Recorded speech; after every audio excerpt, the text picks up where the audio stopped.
Welcome to a slightly different video this time. I'd like to share with you my Sunday walk along the old railway path through the beautiful valley of the Greta River on the eastern side of Keswick in the Lake District. Hi, I'm Warren Brand.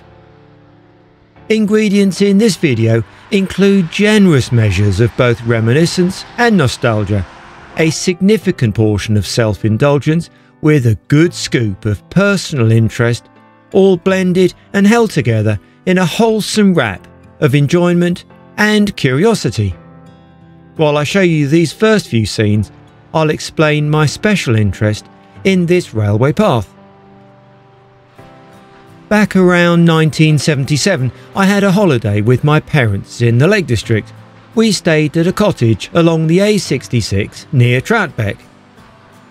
One afternoon, my dad and I found the old station at Trackbed, and we were totally absorbed by its derelict but relatively complete state. We then realised that there was an old disused railway line which ran from Penrith across to Keswick. Exploring it, as of course we did, we found the portion of the line which follows the Greta for the 3 or 4 miles between Keswick and Threlkeld. I was intrigued by the bridges, the curves and the overpowering sense that the railway line used to run through here, with steam engines drawing summertime excursions from London and the Midlands, as well as the local goods and passenger services.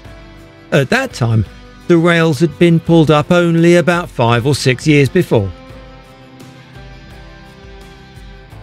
Jumping on to the mid-1980s, I was based in Newcastle for 3 years and I'd become interested in trekking and walking. The lakes were calling me to explore them. One of my first adventures was back here to explore the old railway line. The path had changed. It had become more overgrown, there were more fences, and overall it was less easy to explore. By about 2000, the path had been opened up formally as a cycle and walking route, with new decking on the bridges, signs and information boards added along the line side. Almost every time I visited the Lake District for mountain treks, I would try and pop along to see the old railway line route again. Disaster struck hard in December 2015 when Storm Desmond whipped up heavy rain in the area. The River Greta didn't cope and was overcome with torrents of water. So strong was the flow, it completely washed away hundreds of metres of bank holding up the railway alignment and dragged away 2 of the lovely old Victorian bridges. The local area was devastated with flooding and damage. The cycle path was closed, but through the fantastic support of local groups, the Lake District National Park Agency and funding from far and wide, a massive programme of reinstatement was begun. The timing of my trip to the lakes this time is simply that the path reinstatement works has just been finished and we were out of the second national lockdown. I just had to visit again and walk along the line once more. I started today from Threlkeld and dived down the new zigzag path from the A66 to pick up the old railway track bed level and the first of the series of bridges over the river. The path follows the river from here all the way to Keswick, crossing it several times along the valley. Spot the railway items along the trek. The second bridge just precedes Little Tunnel, which is driven through a narrow ridge of rock with the river snaking around either side.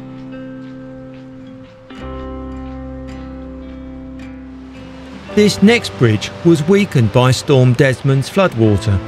The abutment was partly washed away, but fortunately the bridge was not dislodged. New stoneworkers ensured the bridge remained safe for years to come.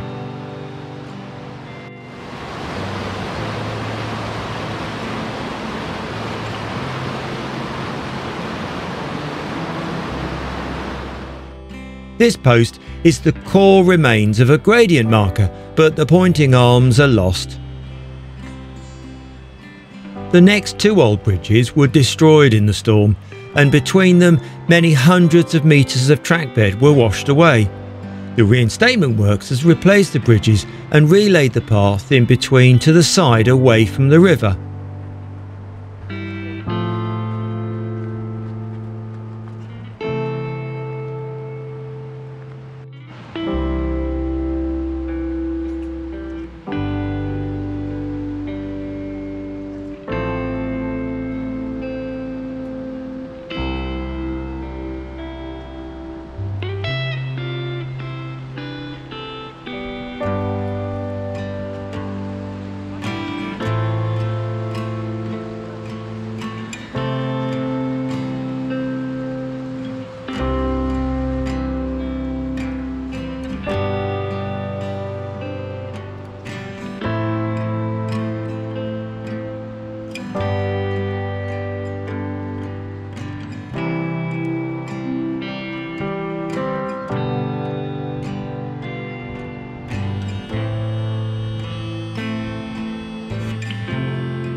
This old gate is a traditional fence line gate which would have been used by farmers at the time of the railway.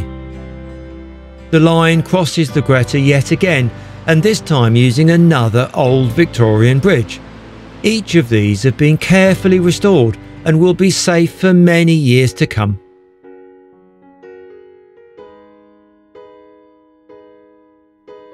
Through this cutting we approach the old bobbin mill station. There's quite a bit of history wrapped up in this area and is well worth exploring. On the right, the river opens up. Just at this point, when the path originally reopened as a walker's route, there was a wooden boardwalk constructed which climbed up the bank to the left. The tunnel ahead was filled in during the mid-1970s. With the reinstatement works, the tunnel's been cleared out and the new end walls included. I don't know why the old end walls were not reusable.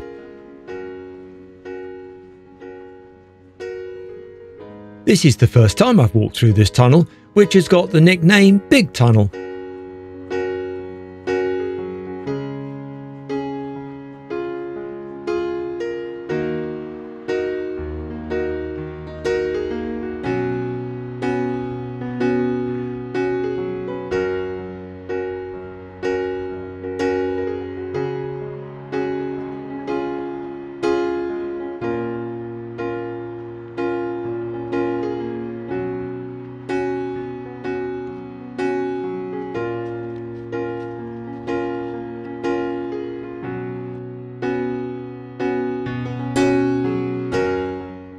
Out the other side, we're getting very near to Keswick.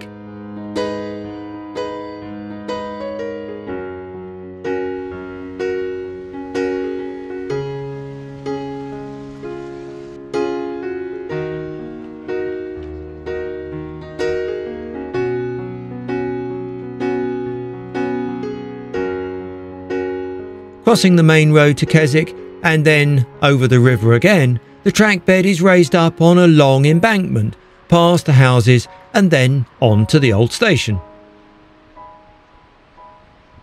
This lamppost has been hiding amongst the trees for decades and I must have walked past it dozens of times but never spotted it before today.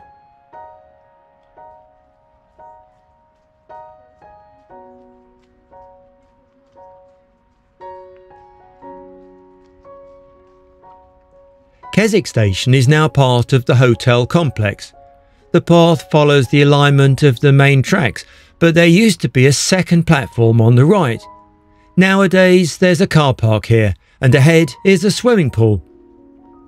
When my dad and I explored here back in the late 1970s, this was overgrown and boggy. Where the pool is, there was a turntable, I think, and a goods yard. Out of the front of the station, down the road a little, there's a marker stone bearing the initials of the Cockermouth, Keswick and Penrith Railway.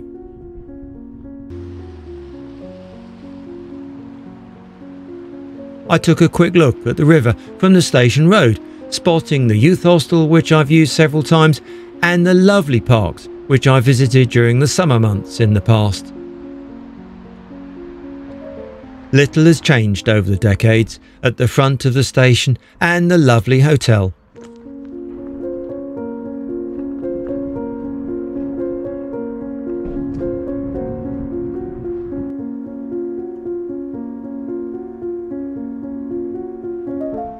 Back walking along the old platform, I took a moment to imagine what it must have been like back in the day when the area was filled with holidaymakers coming and going on specials from far and wide, the locals journeying to local markets and the goods arriving for the town of Keswick. This scene is long gone, sadly, but the station stands boldly on.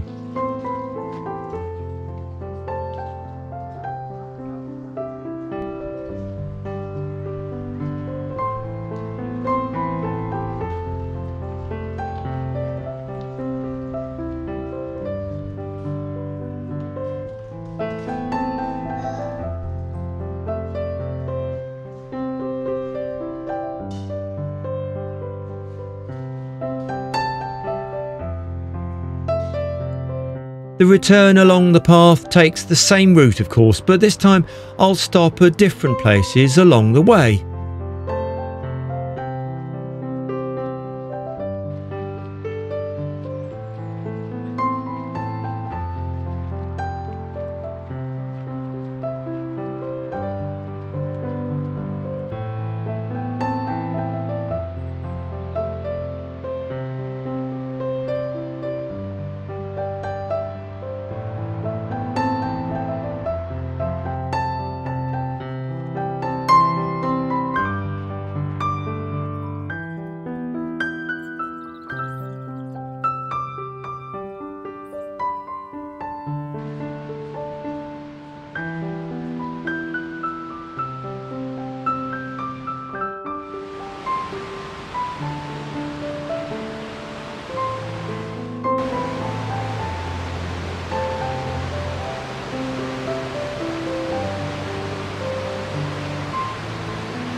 Back through the Briery or Bobbin Mill halt, I stopped to read the information boards.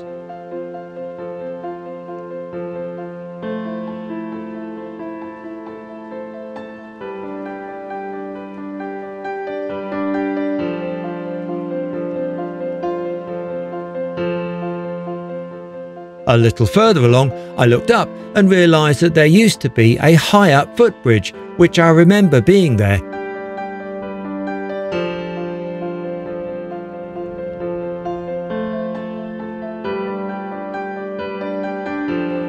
Looking down towards the caravans, I remembered seeing the news videos of how the flood water was so high it washed away some of the caravans on this ledge.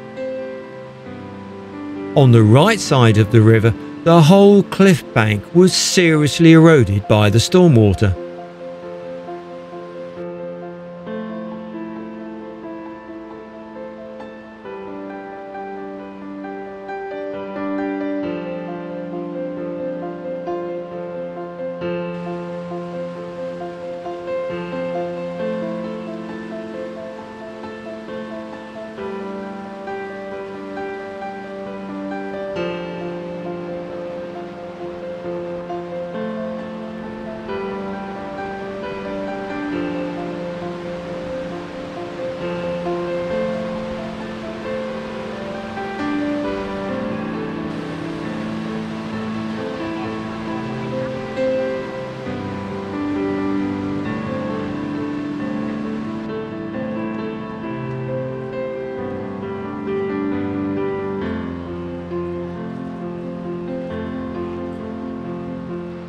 This replacement bridge is about 3 metres longer than the one that got washed away.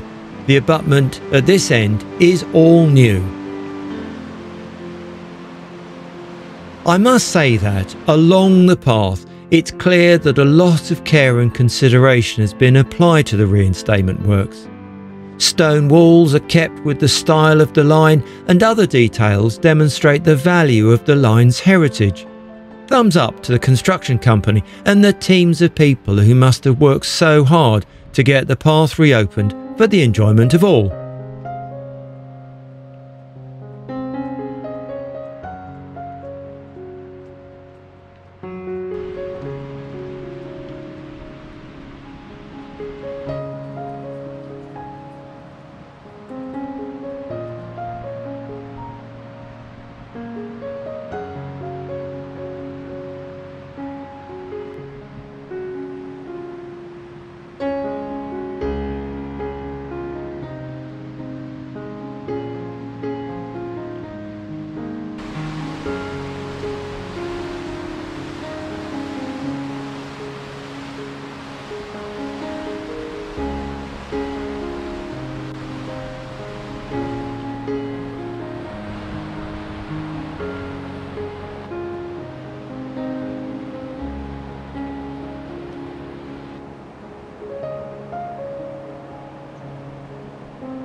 And back to Little Tunnel again. It's been a wet, soggy day, but getting out after the lockdown, with the next one after Christmas looming, was a delight. With the number of other people around, it was clear that they had the same idea. It's taken me some time to edit and produce this video, and currently we're all stuck at home during the third national lockdown. I'm looking forward to the summer months and hopefully the chance to return once again and enjoy this beautiful path. I would like to refilm most of the route while there are leaves on the trees, bright skies above and no rain. I have some old photographs to share too.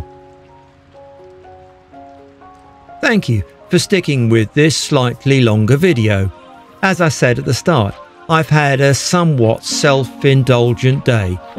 If you haven't clicked that subscribe button, it would be really good if you did. I have more treks and walks already videoed and then more planned for 2021.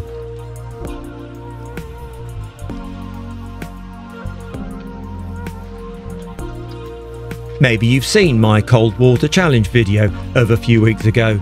That cold dunking was done just here in the river. My thanks goes to JRP Outdoors, who's kindly sent me this achievement sticker. A link to John's channel is in the notes below.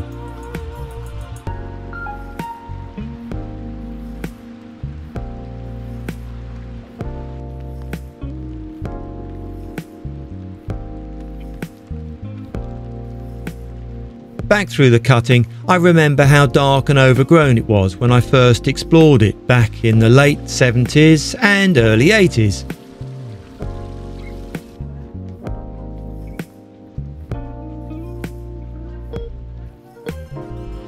I've zoomed in on several railway artifacts during this video, like the fence post here. How many have you spotted? Would you walk along this path and spot them for yourself?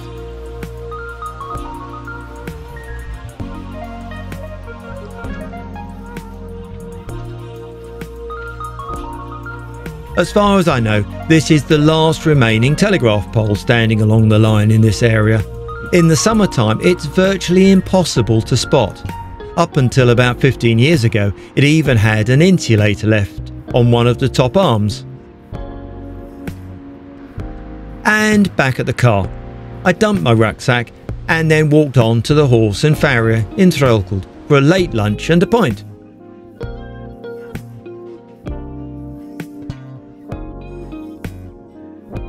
This is a really great pub. I've been eating and drinking here for over 35 years. I hope you've enjoyed the trip along this lovely path with me today. Thanks for watching and bye for now.